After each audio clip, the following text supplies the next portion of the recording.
Assalamualaikum warahmatullahi wabarakatuh. A'udzu billahi minasyaitonir rajim.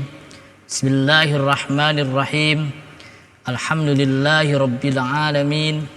Wa 'aqibatul lil muttaqin. Wala udwana illa 'alal zalimin. Wassalatu wassalamu ala asrofil anbiya'i wal mursalin sayyidina Muhammadin wa ala alihi wa ashabihi wa hizbihi wa ummatihi ajma'in. Warrahmanul qudusul ba'isul muqtadir. Rabbi israh li sadri wa yassir li amri wahlul 'uqdatam min lisani yafqahu qawli. Subhanaka la ilma lana illa ma 'allamtana innaka antal alimul hakim. Ilahi anta maqsudi wa ridhaka matlubi a'tini mahabbataka wa ma'rifatak. Amma ba'du. Pemirsa jurnal dakwah dimanapun berada, puji dan syukur senantiasa kita panjatkan kepada Allah Rabbul Ghafur, yang mana sampai detik ini, sampai menit ini, kita semua alhamdulillah wa syukur ala ni'amillah masih diberikan beribu-ribu kenikmatan oleh Allah, berjuta-juta kenikmatan oleh Allah, terutama kenikmatan iman, Islam, ihsan, kesehatan, kesempatan, dan kenikmatan yang lainnya, yang mana semua kenikmatan yang Allah berikan kepada kita semua itu dalam rangka kita agar maksimal menjalankan tugas kita sebagai manusia adalah beribadah kepada Allah Subhanahu wa taala. Wa ma khalaqtul jinna wal insa illa liya'budun. Tidaklah aku ciptakan jin dan manusia illa liya'budun, kecuali untuk beribadah kepadanya. Salawat seiring salamnya marilah kita curah limpahkan kepada Nabi kita tercinta, Nabi akhir zaman, yakni Kanjeng Nabi Muhammad SAW, yang mana beliau ini adalah cikal bakal adanya semua kehidupan ini, adanya alam raya ini, adanya kehidupan ini, itu berawal dari Nur Muhammad. Dalam kitab Burda disebutkan, laula lam tukhrid dunya minal adam. Seandainya Nur Muhammad tidak diciptakan oleh Allah, kehidupan tidak akan pernah ada, bumi tidak akan pernah ada, kita pun tidak akan pernah ada. Pada jurnal dakwah dimanapun berada, pada kesempatan kali ini kita akan melanjutkan kajian kita dalam kitab Ayyuhal Walad, sebuah kitab yang dikarang oleh seorang ulama yang alim, seorang ulama yang warok, bahkan tidak hanya seorang ulama dia, tetapi seorang waliullah, seorang ahli thariqah, seorang ahli zikir, seorang ahli marifat kepada Allah Subhanahu wa taala. Dialah Al-Imam Muhammad Ibnu Muhammad Al-Ghazali. Al-Imam Ghazali memberikan sebuah wasiat yang sangat luar biasa kepada para muridnya. Dalam kitab ini Al-Imam Ghazali berkata kepada murid-muridnya, ayyuhal walad, wahai anakku. Di sini Al-Imam Ghazali memanggil muridnya dengan panggilan anakku. Ini artinya Al-Imam Ghazali adanya hubungan erat dengan muridnya, sampai-sampai Al-Imam Ghazali memanggil muridnya dengan ayyuhal walad, wahai anakku. Artinya perhatian yang diberikan Al-Imam Ghazali kepada murid-muridnya sama halnya bagaimana Al-Imam Ghazali memperhatikan anak-anaknya. Dalam kitab ini disebutkan Al-Imam Ghazali berkata kepada murid-muridnya, ayu sayin hasilulaka, apapun hasil yang kalian raih, apapun hasil yang kalian dapat, min tahsilil ilmil kalam, dari hasil ilmu kalam, wal khilafi ilmu perdebatan, wa tibbi ilmu kedokteran, wa dawawin ilmu prosa-prosa, wal asy'ari ilmu syair-syair, wan nujumi dan ilmu astronomi, wal arud dan ilmu arud, wan nahwi dan ilmu nahwu, wa tasrifi dan ilmu sharaf, ghairu tad'il umur, tidaklah menyia-nyiakan umur, bi khilafil jalali, berbeda dengan Allah yang Maha Agung. Di sini Al-Imam Ghazali memberikan nasihat yang sangat luar biasa kepada murid-muridnya, bahwasanya apapun hasil yang engkau raih dalam mencari ilmu, apapun hasil yang kau dapat dalam mencari ilmu, apakah itu dari ilmu kalam tadi sudah disebutkan, kemudian ilmu kedokteran, ilmu astronomi, ilmu nahu, ilmu sorob, ingat, ghairu tad'il umur, itu tidaklah menyia-nyiakan umur. Jadi selagi umur kita dicurahkan untuk ilmu, tidaklah diri kita itu menyia-nyiakan umur.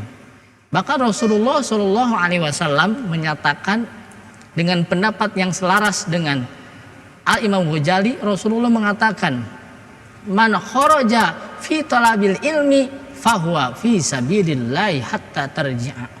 Barang siapa yang keluar untuk mencari ilmu, untuk mengamalkan ilmu, untuk mengajarkan ilmu, Rasulullah mengatakan fahuwa fi sabilillahi hatta tarji'a, maka orang tersebut berada di jalan Allah sampai dia kembali. Artinya ketika kita keluar untuk mencari ilmu, keluar untuk mengajarkan ilmu, berarti kita berada di jalan Allah. Artinya ketika kita meninggal dunia, kita digolongkan sebagai syuhada atau orang yang mati syahid, yang mana Allah akan berikan ganjaran dan pahalanya orang tersebut seperti halnya Allah memberikan ganjaran para syuhada, para orang yang mati syahid di medan perang. Bahkan Rasulullah mengatakan dalam hadisnya, utlubul ilma minal mahdi ilal lahdi, carilah ilmu dari buayan lahir sampai kalian masuk ke liang lahat. Artinya selama napas kita masih ada di kandung badan, selama napas kita berada dalam diri kita, kita jangan pernah berhenti untuk belajar dan untuk mencari ilmu. Bahkan Rasul mengatakan dalam hadis yang lain, kun aliman au muta'aliman au mustami'an au muhibban wala takun khamisan. Rasulullah mengatakan dalam kehidupan ini kalian harus menjadi alim, orang yang ahli ilmu, orang yang pakar terhadap suatu ilmu, pakar terhadap ilmu kesehatan, ahli dalam ilmu astronomi, ahli dalam ilmu fisika atau ahli ilmu yang lainnya. Ketika engkau tidak mampu untuk menjadi seorang yang alim, tidak ada kemampuan kita lebih dalam untuk mengkaji ilmu, maka Rasulullah au muta'alim, orang yang penuntut ilmu di majelis-majelis ilmu, penuntut ilmu ke pondok pesantren, penuntut ilmu ke kajian ilmu. Ketika kita tidak ada waktu untuk berangkat ke pondok pesantren untuk mencari ilmu atau ke kajian ilmu, Rasulullah au mustami'an berkata, jadilah pendengar ilmu, pendengar di radio, pendengar di televisi, di YouTube atau di manapun, jadilah pendengar ilmu. Ketika tidak ada waktu untuk apa? Untuk mendengarkan ilmu, au muhibban, jadilah seorang pencinta ilmu, cinta terhadap orang yang ahli ilmu, cinta terhadap lembaga-lembaga pendidikan yang mencurahkan dalam dunia pendidikan dalam hal ilmu.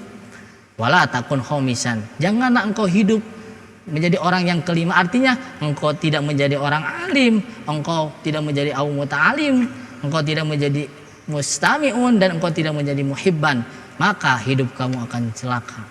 Hadirin junadawah rahimakumullah. Kemudian yang menjadi pertanyaan, ilmu apa yang harus pertama kita pelajari? Dalam kitab Ta'alim Ta'alim disebutkan ilmu ini ada yang hukumnya fardu ain dan ada yang hukumnya fardu kifayah. Fardu ain artinya ilmu yang harus dipelajari oleh setiap insan manusia. Jadi setiap insan manusia ini wajib hukumnya untuk mempelajari ilmu ini. Kalau misalkan ilmu yang hukumnya fardu kifayah ada ketika ada orang yang sudah ahli dalam ilmu ini, ketika ada orang yang sudah mempelajari ilmu ini, kita tidak wajib untuk mempelajarinya. Hadirin junadawah rahimakumullah, mana ilmu yang hukumnya fardu ain? Yang pertama ilmu akidah, ilmu tauhid, ilmu yang mempelajari bagaimana kita mengenal Allah Subhanahu wa taala. Ilmu ini wajib kita pelajari, wajib kita kaji oleh setiap insan pribadi manusia. Bahkan para ulama mengatakan, awal wajibin alal insani ma'rifatullahi bistiqani, kewajiban yang harus pertama kali kalian lakukan, kalian pelajari adalah mengenal Allah dan Rasulnya. Nah, cara mengenal Allah dan Rasulnya ini dituangkan pada ilmu tauhid atau akidah. Seorang ulama ahlu sunnah wal jamaah, yaitu Imam al-Ash'ari dan al-Maturidi, membuat sebuah konsep dasar mudah untuk mempelajari untuk mengenal Allah lebih dekat melalui aqaid iman yang berjumlah 50. Yang mana 50 aqaid iman ini terisi dari akidah ilahiyah dan akidah nabawiyah. Dari 50 perkara ini dibagi-bagi. Ada 20 sifat wajib Allah, 20 sifat mustahil Allah, 1 sifat jaid Allah, 4 sifat wajib Rasul, 4 sifat mustahil Rasul, dan 1 sifat jaid Rasul. 20 sifat wajib Allah inilah hal yang harus dikenalkan oleh orang tua kepada anak-anaknya dalam rangka mengenal Allah lebih dekat. Ketika zaman dulu kita suka diperkenalkan oleh guru-guru ngaji kita, oleh orang tua kita yang sifat 20 wajib Allah. Wujud kidam baqo mukhalafatul lil hawadisi qiyamu binafsihi wahdaniyat kudrat iradat ilmu hayat sama basar kalam qadiron muridan aliman hayan sami'an basiron mutakalima gitu. 20 sifat wajib ini adalah dalam rangka kita mengenal Allah lebih dekat lagi. Lebih jauhnya ketika kita mempelajari ilmu tauhid dan akidah, kita akan mempelajari firqah-firqah dalam akidah. Ada Ahlus Sunnah wal Jamaah, ada Jabariyah, ada Syiah dan lainnya. Hadirin Junnah dakwah rahimakumullah. Kedua, ilmu yang hukumnya fardu ain yang mesti kita pelajari adalah ilmu fiqih. Ilmu bagaimana tata cara beribadah, bagaimana tata cara kita sholat, bagaimana tata cara kita berwudu, bagaimana tata cara kita saum, zakat, haji dan yang lainnya. Itu diatur dalam ilmu fikih. Lebih jauhnya ketika kita mempelajari ilmu fikih, maka kita akan bertemu dengan perbedaan-perbedaan pendapat, perbedaan-perbedaan madhab. Ada Imam Syafi'i, Imam Maliki, Imam Hambali dan Imam Hanafi. Kemudian yang ketiga, ilmu yang mesti, yang wajib kita pelajari, yang setiap insan wajib mempelajarinya adalah ilmu tasawuf. Ilmu bagaimana mengontrol hati, mengontrol diri, bagaimana ilmu yang mempelajari bagaimana cara mensucikan jiwa kita. Sebab dalam diri kita, kata Rasul mengatakan, ala inna fi jasadi mudghatan idza salahat salahat jasadu kullu wa idza fasadat fasadat jasadu kullu alla wa hiya qalbu. Rasul mengatakan bahwa dalam diri kita itu ada segumpal darah yang bernama hati, yang menjadi patokan ukuran baik tidaknya seseorang. Idza salahat salahat jasadu kullu. Rasul mengatakan ketika hatinya baik, sering dibersihkan, sering diservis, maka akan baik juga yang lainnya, akan baik ucapannya, akan baik perbuatannya dan yang lainnya.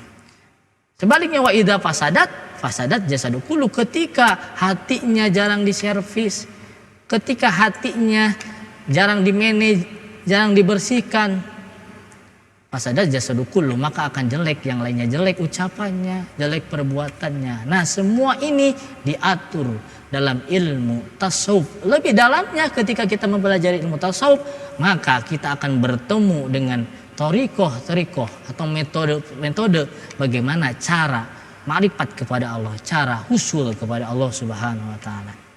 Hadirin Junnah dakwah rahimakumullah. Nah, dari semua ilmu yang kita pelajari, mau itu yang bersifat fardu ain ataupun yang tadi fardu kifayah, ilmu kedokteran, ilmu nahwu, ilmu syarat, Imam Ghazali mengingatkan, memberikan nasihat kepada murid-muridnya.